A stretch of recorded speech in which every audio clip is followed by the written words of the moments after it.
un Salvador os ha nacido.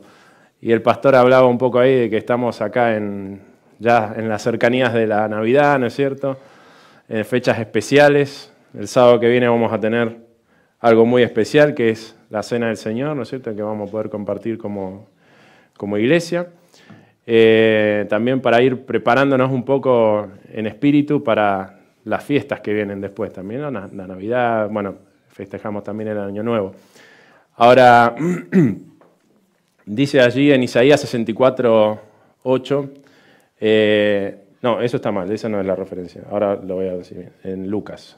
Pero el ángel les dijo, no temáis, porque he aquí os doy nuevas de gran gozo, que será para todo el pueblo, que os ha nacido hoy en la ciudad de David un Salvador, que es Cristo el Señor. Eso está en Lucas 2, ahí me quedó mal la referencia. Entonces esta mañana vamos a hablar de ¿qué? De lo que vamos a conmemorar ahora en breve, ¿no? Del nacimiento de Cristo. Pero es importante que estudiemos esto bajo el contexto en que estaba todo esto sucediendo. Porque a veces perdemos un poco el contexto. Yo realmente cuando estaba preparando esta predicación, es como que me volví a ubicar mentalmente en la historia y en el contexto en que sucedió lo que sucedió cuando Jesús nació, ¿no? Porque cuando llega la Navidad nosotros nos olvidamos un poco y solamente recordamos, claro, nació Jesús, pero vamos a ver que hay mucho atrás de ese hecho, ¿no? Además, obviamente, de que estaba naciendo el Mesías, ¿no? Pero fijémonos que en los tiempos previos, ¿cuál es el último libro del Antiguo Testamento?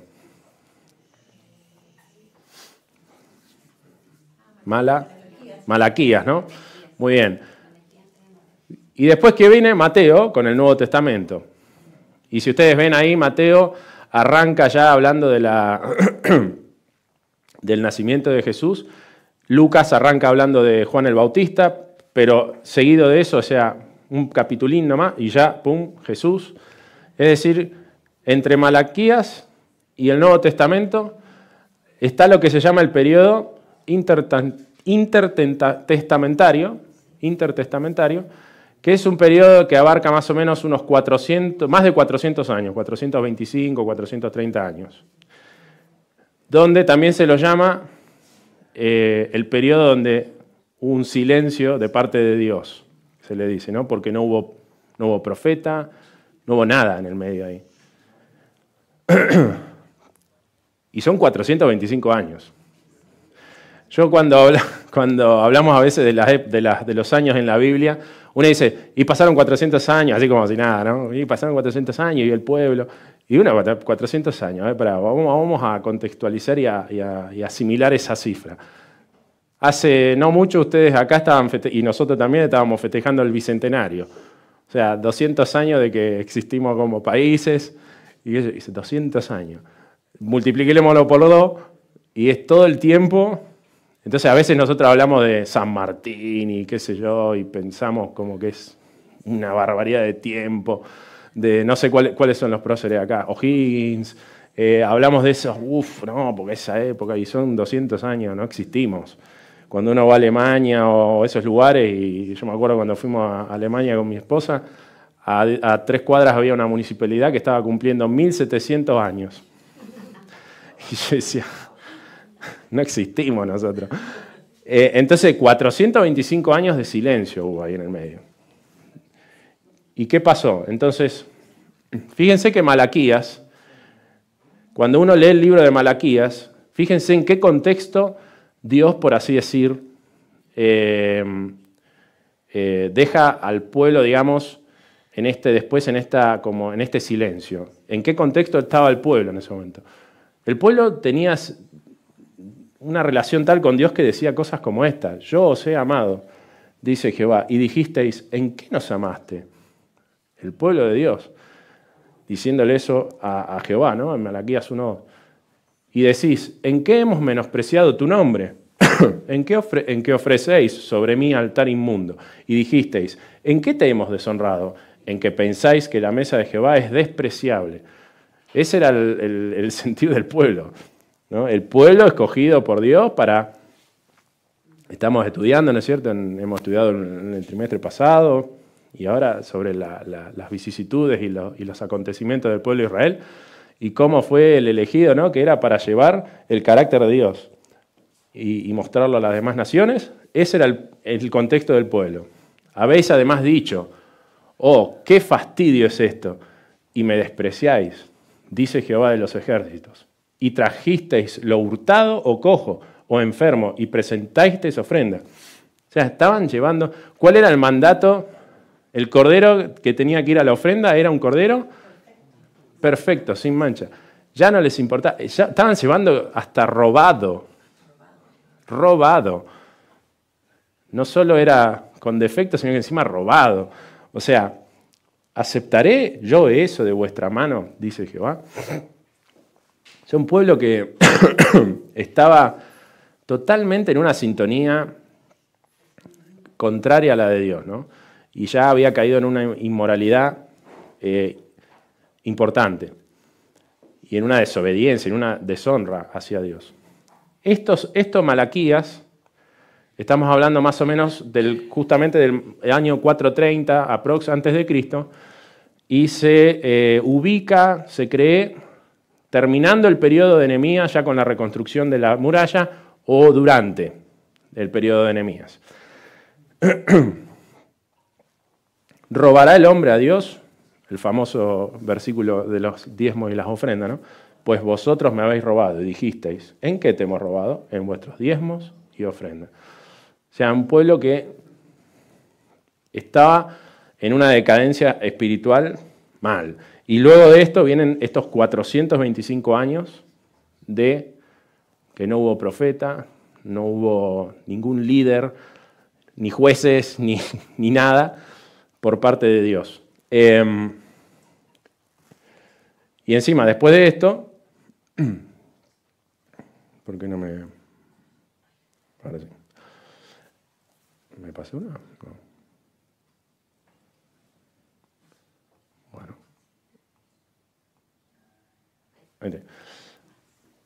Más, cuando uno ve el libro de Malaquías, el último capítulo termina diciendo, mas a vosotros, los que teméis mi nombre, nacerá el sol de justicia. Es decir, a pesar de la oscuridad que había, ¿qué todavía había? Un remanente. Siempre, eso es importante destacar en la Biblia, que Dios siempre tiene su remanente, porque siempre Él tiene su remanente fiel, que es el que lleva fielmente su carácter. Por más chiquito que sea, siempre queda un remanente. Y en sus alas traerá salvación, y saldréis y saltaréis como becerros de la manada. Malaquías 4.2. Y en Malaquías 4.4, he aquí yo os envío el profeta Elías, antes que venga el día de Jehová grande y terrible. Y luego esto termina Malaquías. Es decir, Malaquías, a pesar de que nos da un contexto en donde el pueblo de Israel estaba en una oscuridad absoluta a nivel de moral y a nivel espiritual, termina igualmente con una esperanza, ¿no? Porque allí Malaquías 4.4, después lo vamos a retomar, está la promesa de que vendría, dice, yo os envío el profeta Elías, que a quien representaba, a quien simbolizaba el profeta que venía con el espíritu del profeta Elías, a Juan el Bautista, ¿no?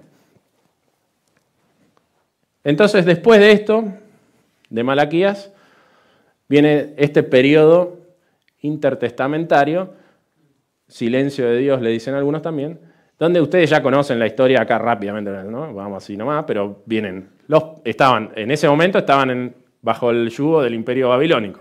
Después vienen los persas, después vienen los griegos, los romanos, en el medio están también los reinos helenitas entre los griegos y los romanos, cuando se divide el reino de Alejandro Magno. Es decir, y todos estos imperios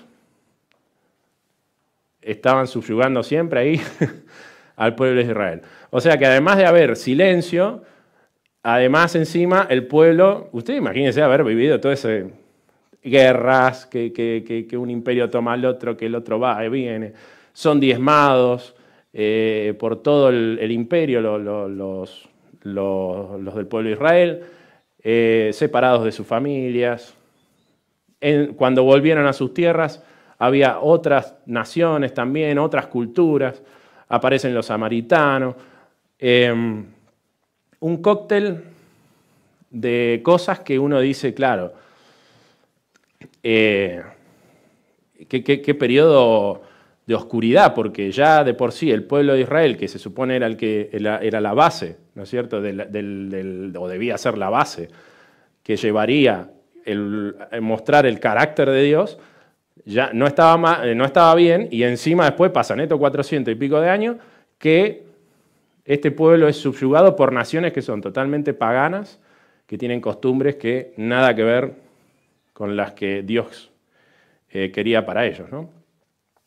Durante el cautiverio, muchos del pueblo habían adquirido ideas y costumbres paganas y éstas penetraron en su ceremonial religioso. En muchas cosas se conformaban a las prácticas de los idólatras. Esto está deseado a toda la gente, página 21. Confiaron en los sacrificios y los ritos en sí mismos, en vez de confiar en aquel a quien estos señalaban.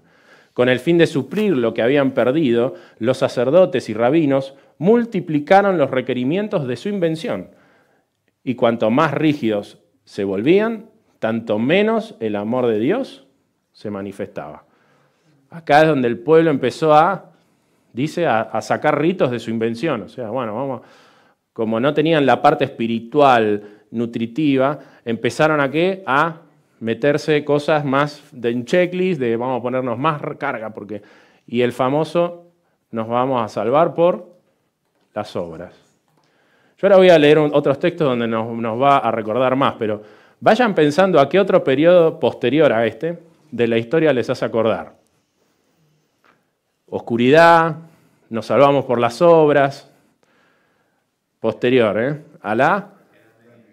¿No es cierto? Es muy parecido. Fíjense cómo todo, la historia del mundo es cíclica, ¿no? Decían, se va repitiendo. Y las cosas que pasaron antes, dice, eso es bíblico, ¿no? Cuando nos habla de que la bestia, en Apocalipsis, ¿no?, va a volver a tomar su poder como en antaño, y uno ahora piensa, si con los derechos humanos, la libertad de expresión y todo eso, yo le pongo un abogado y...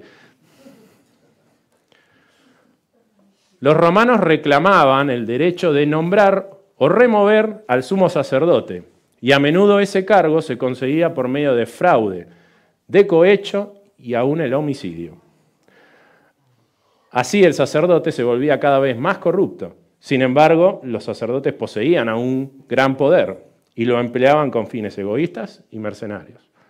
Es decir, estos eran los sacerdotes del pueblo de Dios. Eran los que tenían que llevar la luz de Cristo. En vez de estar llevando luz, lo que dice arriba, menos manifestaban el amor de Dios. Es decir, si hubieran sido paganos, bueno, eran paganos, no creían en Dios, pero era peor porque ellos encima estaban mancillando la imagen de Dios y el carácter de Dios. Porque los romanos, claro, tenían un poder tal sobre ellos que encima ya se unían lo político y lo romano, me los imagino transando ahí, arreglando entre el sumo sacerdote y el romano que estuviera ahí en ese sector mandando, como quien dice. Entonces era una corrupción total. Bueno, y encima abusaban de ese poder. Entonces, en todo ese contexto es que Dios dice, el momento se cumplió, el tiempo se cumplió. Y entonces había varios factores que eran muy importantes para habilitar que en ese momento sea la venida de Jesús. Uno era que las naciones estaban unidas bajo un mismo gobierno, ya estaban bajo el Imperio Romano. Otra muy importante también era que se hablaba un idioma extensamente y era reconocido por doquiera como la lengua literaria, que es el arameo, se hablaba muy, o sea, el arameo se hablaba muy entre la gente. Después estaba el hebreo, que era muy de la alta curnia y del pueblo en sí, y de los dirigentes religiosos, muy selecto. Y después también estaba el griego, que era para la parte internacional. Con el griego se empezó a poder comunicar entre naciones de forma internacional. Pero el más común, digamos, y el que manejaba el pueblo era el arameo. Entonces era importante para los que Jesús venía, la misión que tenía, ¿no?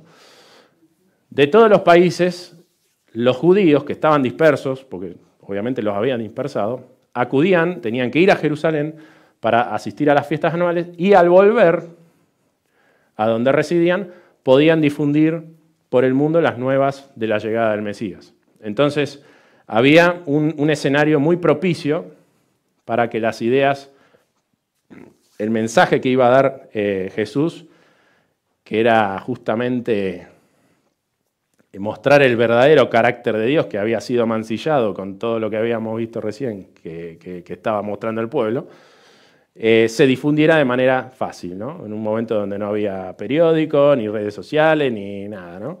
Entonces, dice, fíjense, y esto me sorprendió, porque los sistemas paganos estaban perdiendo su poder sobre la gente.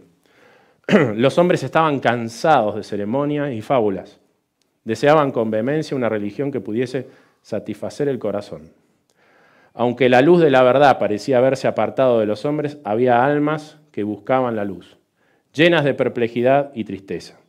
Anhelaban conocer al Dios vivo, con el fin de tener cierta seguridad de una vida más allá de la tumba.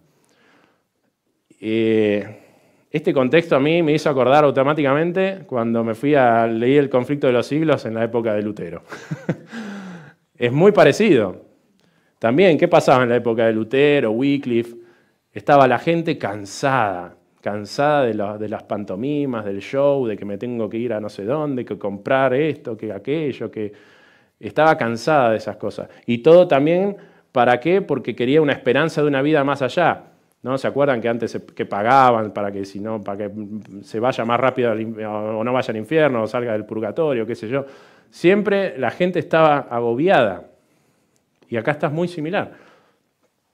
Entonces, cuando el anuncio de nuestro Salvador Jesucristo es dado, este es el contexto. ¿Ok? O sea, no era cualquier contexto. Y de hecho, en el deseado de toda la gente, todo esto está ahí en el capítulo, son los capítulos del 1 al 4 más o menos, dice allí que Satanás estuvo así de vencer, de la oscuridad que había a nivel religioso y a nivel del pueblo, ¿no? Casi que podríamos decir que si no venía Jesús en ese momento, peligraba de que se perdiera esa simiente, ese remanente, ¿no? Entonces, por eso también Jesús vino en ese momento exacto.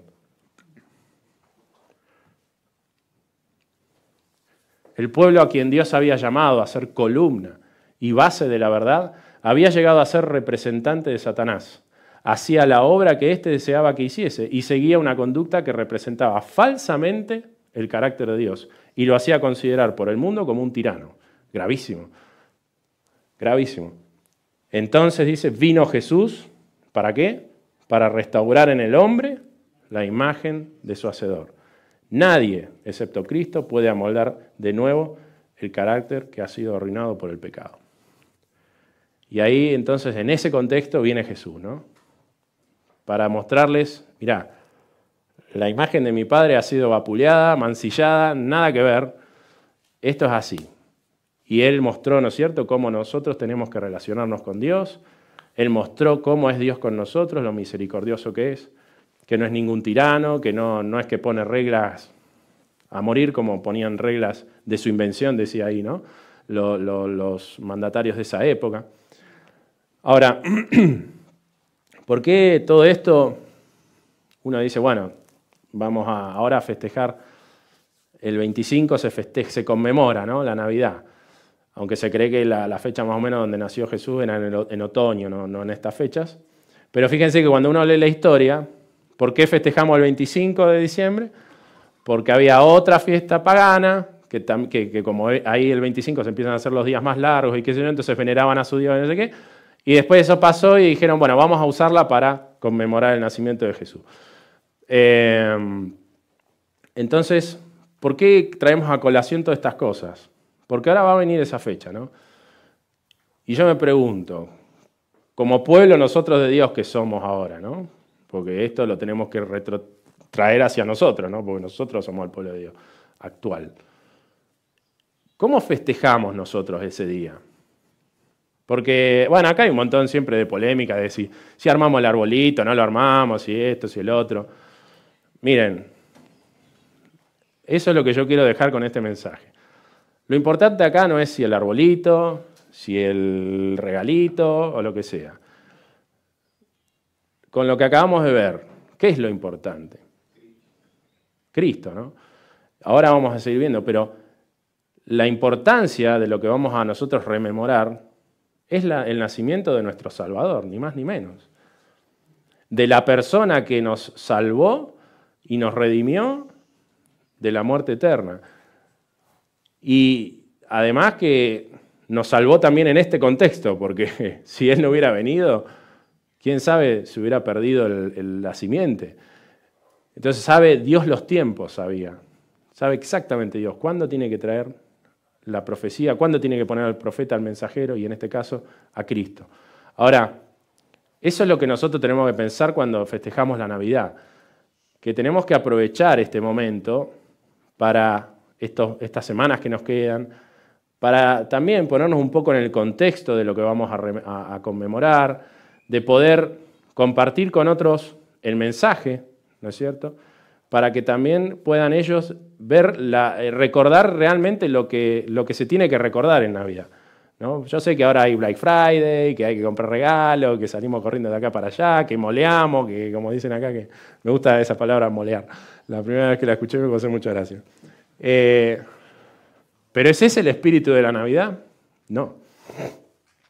Al menos no el que nosotros debiéramos darle como cristianos. Porque estamos hablando del nacimiento de Cristo y somos cristianos y a veces nos olvidamos y estamos en otra. Y entonces el día de la Navidad, que no sé ni cuándo cae, ¿qué cae? Sábado, domingo, lunes. El día de la Navidad, entonces estamos a la noche en familia, disfrutando, que está perfecto, porque está para disfrutar en familia, y entonces comemos y quedamos, que no doy más, ¿no? Y estamos rotos de tanto comer, pues lo digo por experiencia, no me ha pasado, ¿no? Y aprovechamos. Y al final, yo muchas Navidades las he pasado y digo, ¿y qué al final, en qué hemos meditado de Jesús, de Cristo, ¿no? Porque estamos acá, pero festejándola, y al final estamos en otra. Entonces, un poco la idea de esta predicación es que podamos volver, si lo hacen ya, excelente, o sea, si uno lo festeja con ese espíritu, excelente, pero a mí me pasa, y ahora que tengo un hijo, es como que me lo pongo más todavía en la cabeza, porque claro, Gabrielito está recién nacido, entonces uno dice, bueno, le armamos un pesebrito para que empiece a ver el niño Jesús con María y José, ¿no? Entonces uno le quiere empezar a dar ese sentido, ¿no? Claro. Y entonces llega Jesús. Ahora, en Lucas del 1, 67 al 76, nos habla de Juan el Bautista. Y esto es lo primero que se habla después de este silencio del periodo intertestamentario. Entonces, ahí en Lucas dice...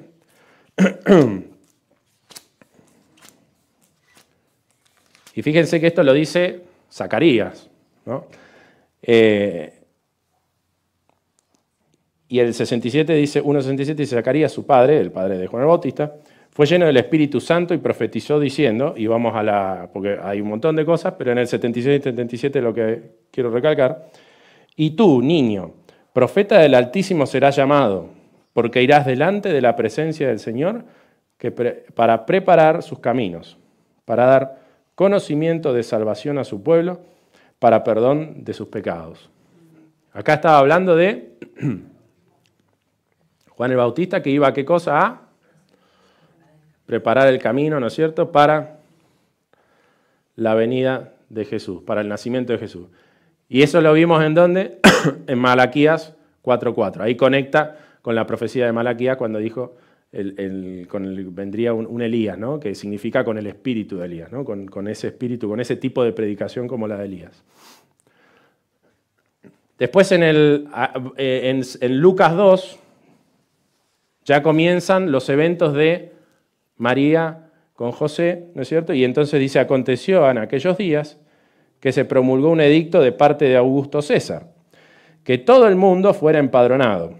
Este primer censo se hizo siendo Cirenio gobernador de Siria, e iban todos para ser empadronados, cada uno a su ciudad.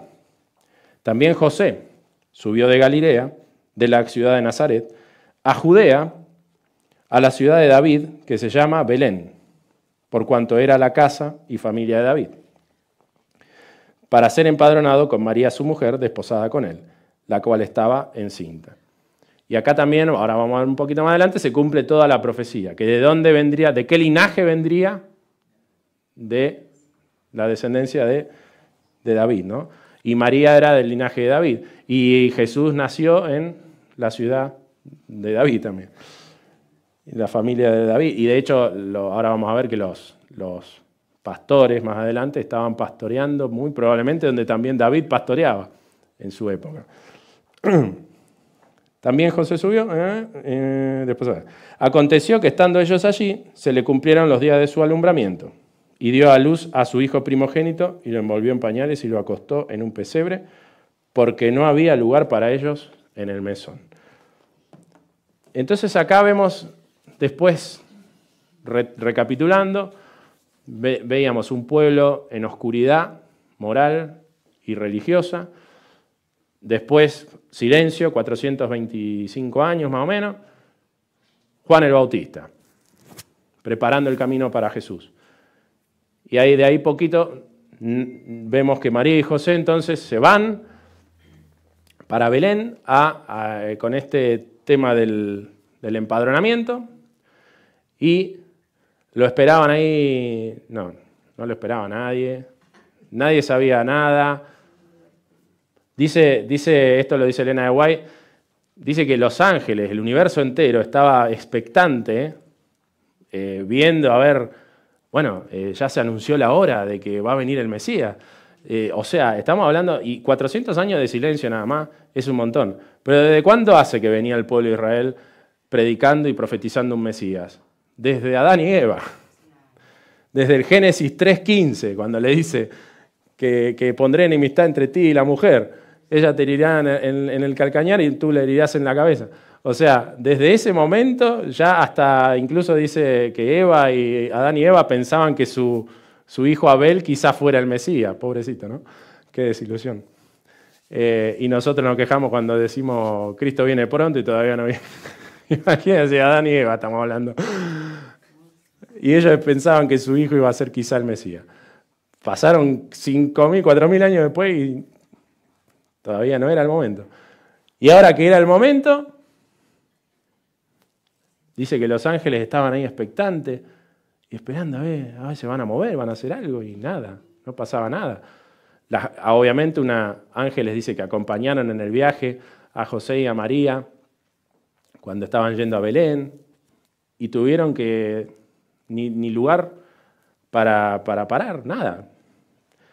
Y eso también nos da un poco a entender el contexto histórico en el que estaba el pueblo. El pueblo estaba en otra. Estaba por venir el Mesías tan esperado y el pueblo estaba en otra. Miqueas 5:2. Tenía acá, pero se me sonó. Si alguno lo tiene y lo quiere leer.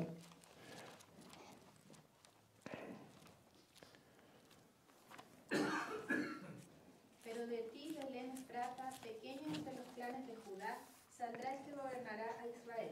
Sus orígenes se remontan hasta la antigüedad, hasta los tiempos inmemoriales. Muy bien. Ya en Miqueas se profetizaba de Belén, ¿no? Entonces, el pueblo tenía mucho conocimiento y de las profecías, de todo esto. Entonces no había excusa, ¿no?, para ellos, porque el conocimiento estaba. Evidentemente estaban en otra sintonía.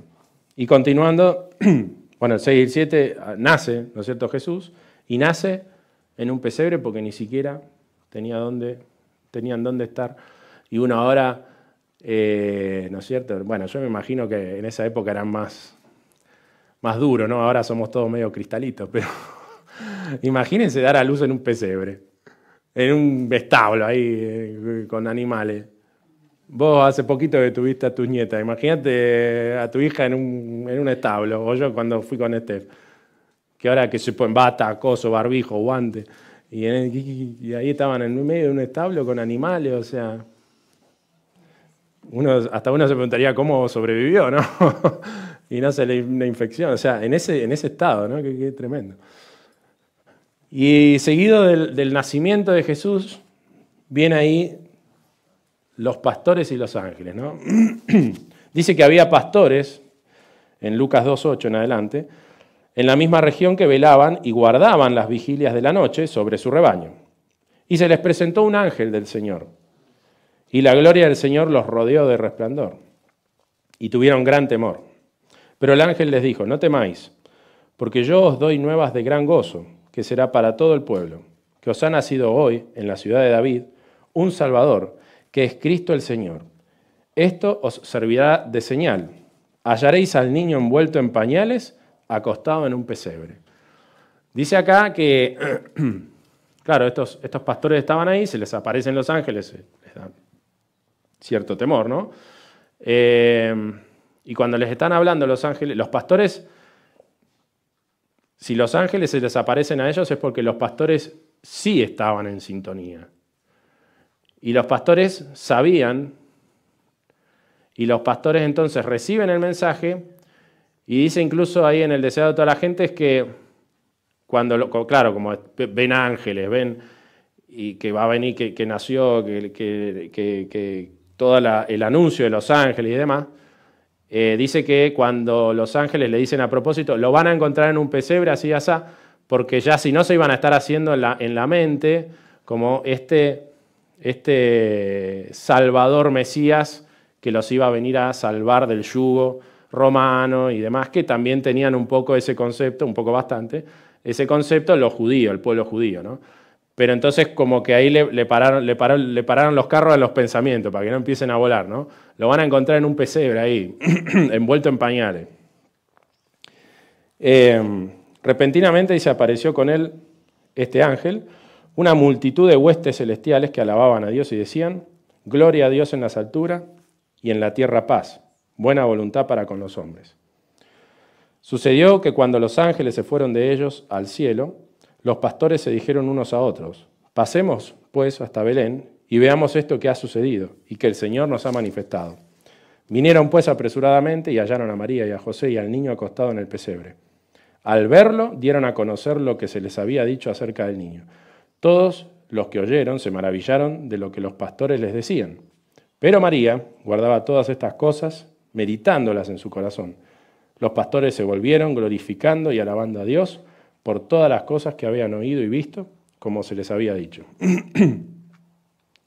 Y entonces estos pastores, que no eran los líderes del pueblo, no eran los eruditos, eran pastores. Se les da este privilegio, ¿no? Los ángeles, qué privilegio. O sea, imagínense cuando Cristo venga y podamos hablar con estos pastores y decirle, che, ustedes estuvieron ahí. O sea, wow, ¿no?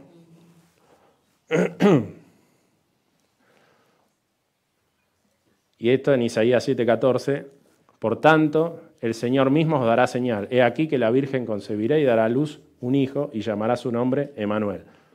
Fíjense cómo se cumple la profecía. Eso estaba en Isaías. Probablemente también sabían los pastores, por la profecía de las 70 semanas de Daniel 9, donde ahí dice 70 semanas, ¿no?, están determinadas sobre tu pueblo. Y por estas dos profecías, muy probablemente es que los pastores sabían que algún acontecimiento estaba por suceder.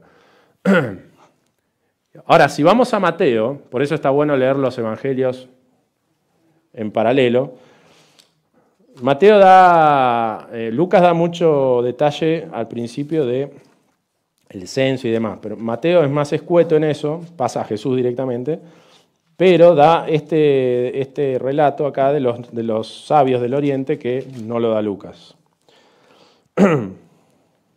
Entonces, por un lado tenemos a los pastores y por otro lado después, se cree que unos 40 días después más o menos, porque ya habían hecho el rito de la purificación de Jesús, dice que vienen unos sabios, ¿no? En Mateo 2, del 1 en adelante. Cuando Jesús nació en Belén de Judea, en días del rey Herodes, llegaron del oriente a Jerusalén unos sabios, preguntando, ¿dónde está el rey de los judíos que ha nacido? Pues su estrella hemos visto en el oriente y venimos a adorarlo. Primera cosa, acá en mi versión dice sabios, muchas otras dicen magos, y de hecho no sé, el hebreo creo que era, ¿no? Magog o algo así, no me acuerdo, pero la raíz es como medio de magos, pero no es el mago que nosotros pensamos que es, no es el mago de que hace magia y que no, hace aparecer la carta. No, ni tampoco asociado a la brujería ni nada raro, sino que eran sabios. Justamente por eso después en las otras versiones se lo traduce mejor como sabios. Y eran gente de mucho, de buen estatus. De buen estatus, eran eruditos, no eran, digamos, personas así de poco conocimiento, sino que tenían muy buena formación. Tenían además las profecías ellos, que eso era muy raro en esa época, pues la tenían generalmente solamente los sacerdotes o sea, el pueblo no tenía acceso así tan fácil a los rollos ni demás. Ellos probablemente tenían, y además sabemos que le llevan presentes a Jesús y a María y a José, que son de valor, ¿no? Entonces no eran por cualquier cosa, como decimos nosotros, eran personas de un estatus alto, ¿no? Y estas personas van al rey, a Herodes, y le dicen eso, ¿no? ¿Dónde está el rey de los judíos que lo estamos buscando? Para colmo, ¿no? Bueno, a mí lo que me sorprende es eso, ¿no? De vuelta, ¿dónde estaba el pueblo de Israel? En cualquiera. Porque hasta ahora los que más o menos sabían algo eran pastores de ovejas, que nada que ver, y estos sabios que venían del oriente, que nada que ver tampoco. Entonces, fíjense cómo el principal personaje en esto tendría que ser el pueblo de Israel, que tenía todo el conocimiento, el estudio de las profecías y demás. Y muy probablemente eso que dijeron es de la profecía de Balaam, de Números 24-17, que si quieren ahí lo podemos leer. En Números 24-17, ellos como tenían los libros, el Pentateuco, muy probablemente, de ahí lo sacaron la conclusión. En el 24-17 dice, lo veo más no ahora, lo contemplo más no de cerca, saldrá estrella de Jacob, se levantará cetro de Israel y herirá las sienes de Moab y destruirá a los hijos de Set. Entonces, los sabios, calculo que el orden de los sucesos es el siguiente. Porque yo les voy a confesar algo. Muchos años, ya hace muchos años ya lo sé, pero antes, yo, cuando más joven, yo estaba confundidísimo. Yo creí que estos eran los mismos que los pastores de... Nada que ver, son dos cosas distintas. Muchos años tuve esa confusión. Creo que hasta los 18, 19, después cuando empecé a leer más, mirá, no, nada que ver. Entonces, los pastores son evento, es decir, pastores, viene un ángeles, dice que vienen muchos ángeles ahí en el valle, ahí en las praderas de Belén, por así decir, y ese resplandor muy probablemente lo vieron los sabios, ¿sí? Porque después cuando los ángeles se van, cuando están con los pastores, porque aparte a los pastores los ángeles le dicen, lo van a encontrar en un pesebre, y los pastores van y lo encuentran a bebé ahí recién nacido. Y los ángeles, dice ahí, se van para el cielo, pero queda como una estrella tenue, que es la que los sabios empiezan que ellos creían que era una estrella, pero en realidad era un grupo de ángeles que se estaba moviendo. Entonces, esa es la que ellos ven. Y 40 días después, porque si mal no recuerdo, los sabios se cree que estaban como a 600 o 500 y algo de kilómetros de ahí. Entonces, había un buen trecho para viajar. Y si fueron, ahí bueno, hacen todos los cálculos, si fueron caminando tardan tanto, si fueron en camello o en caballo tardan tanto. Bueno. La cuestión es que los sabios son 40 días más o menos después, fácil mínimo, y entonces es eso lo que ellos ven, y lo asocian con esta profecía de Malaquías. Estrella de Jacob, entonces vamos para allá. Ahora, qué fe los tipos, porque no es que ahora haga como el pastor que se fue al sur ahora. ¿Cuándo viajó pastor para el sur? ¿El domingo? El domingo estaba allá y el miércoles ya estaba acá. 1.400 kilómetros. No, a esa época, 600 kilómetros, tenés un mes más o menos de viaje. Y todas las vicisitudes que había que pasar en el camino, ¿no? Con esa fe los tipos decidieron ir, vamos. Es decir, ustedes fíjense que los sabios, está clarísimo que los tipos venían estudiándolo el tema y se venían preparando, porque en cuanto vieron la estrella, vamos, estaban expectantes.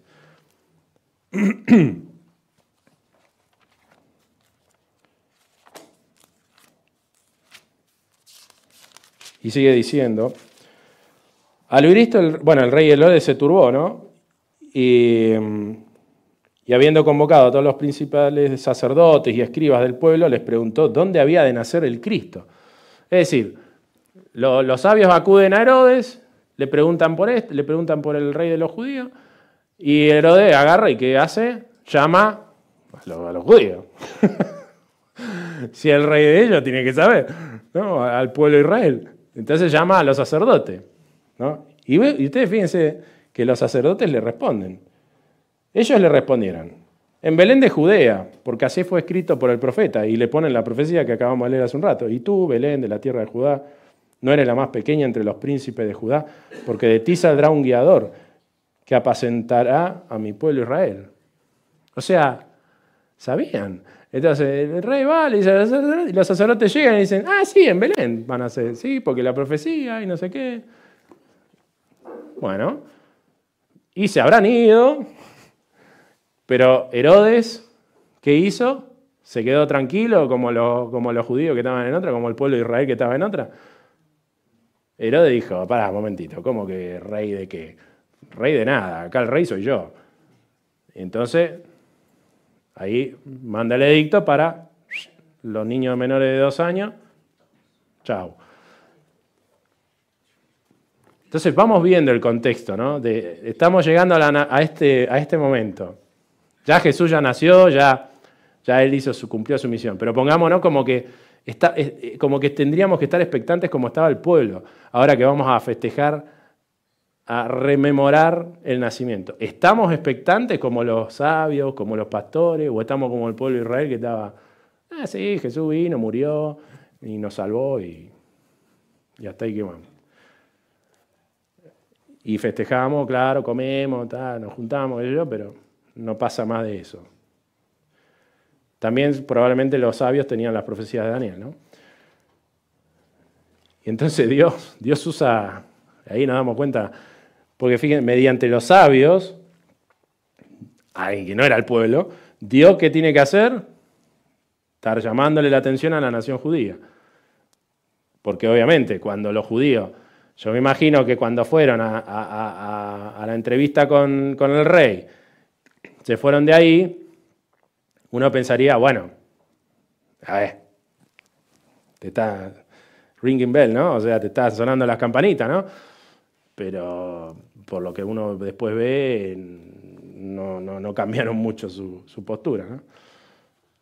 Y toda esta excitación que hubo, lo que los sabios también habrán predicado en su camino, más se estaba empezando a armar revuelo, diríamos, ¿no? Se estaba empezando a armar, de que, vino el Mesías, ¿no? Porque eran gente ferviente, para mala suerte de de los dirigentes eran gente muy ferviente y que me los imagino a gran voz predicando que había llegado el Mesías.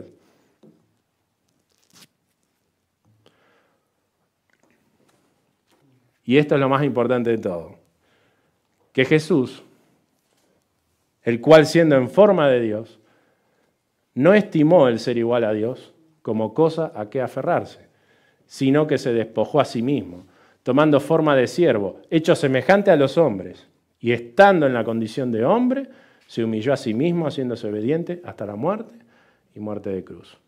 ¡Qué contraste! Estamos viendo un pueblo que Dios había escogido con mucho amor, que le dio todo, que somos nosotros hoy día. Y a veces estamos en otra, ¿por qué? Por egoísmo, ¿no? Porque a veces queremos unas cosas para nosotros.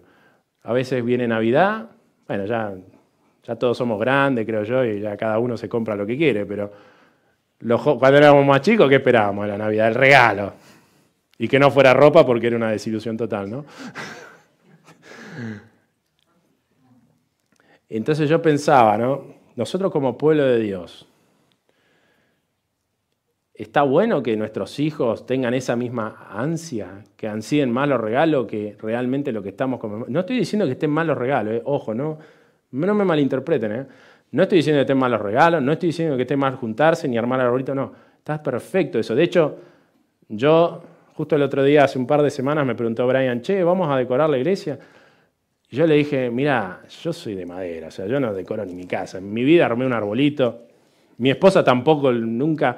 La que hacía eso era mi mamá en casa. Y le ponía una garra y se armaba unos pesebres gigantes con unas figuras así que venían de la época de no sé cuándo, de mi abuela y qué sé yo. Y se armaba unos pesebres tremendos y eso lo recuerdo con mucho cariño.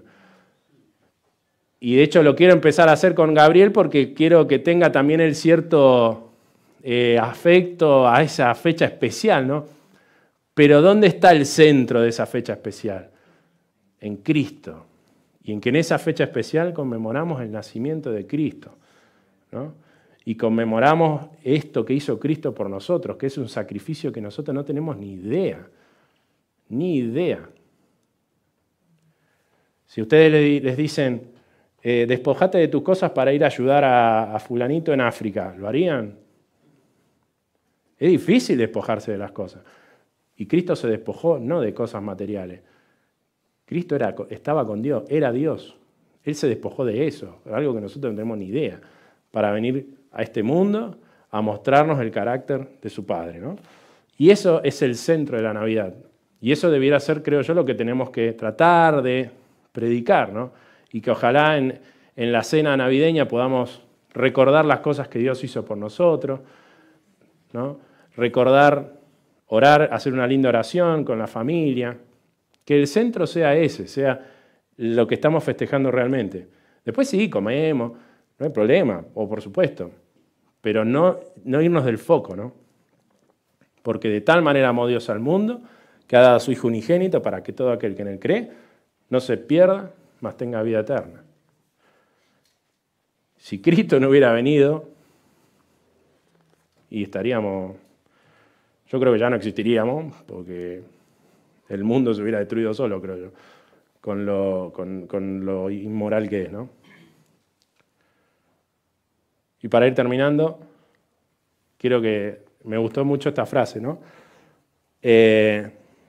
Porque este versículo, no frase. Porque un niño nos es nacido, hijo nos es dado, y el principado sobre su hombro, y se llamará su nombre admirable, consejero, Dios fuerte, Padre eterno, príncipe de paz. Quizá leer estas cosas, ¿no? Leer un versículo ahí en la cena, cuando estamos por cenar. Gloria a Dios en las alturas y en la tierra, paz, buena voluntad para con los hombres. Lo que dijeron los ángeles, ¿no? A los pastores. Es mi deseo realmente que podamos enfocarnos en estas fiestas para rememorar realmente lo importante, ¿no? Y no ser como pasó con el pueblo, ¿no? Que se olvidó, que estaba en sus trajines, en sus ritos, en sus costumbres, Porque la Navidad es mucho una costumbre también, y a veces la hacemos por costumbre nomás.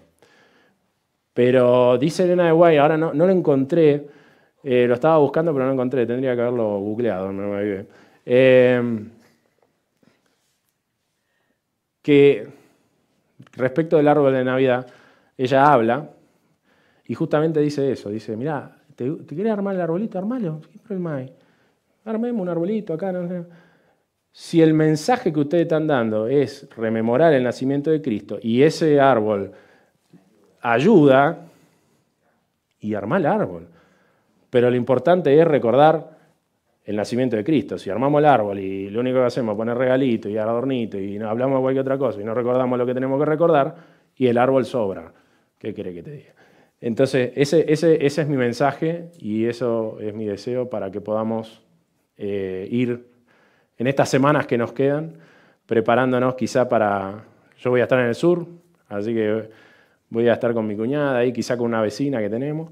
Entonces aprovechar ahí con la vecina, hacer una oración, aprovechar de decirle qué cosas lindas le pasaron, ¿no? Y tratar de llevarlo un poco también a cómo Dios nos cuida, ¿no? Y que recordamos esto, ¿no? Este hecho histórico que marcó un quiebre en la historia, ¿no? De nuestro mundo. Que Dios les bendiga mucho.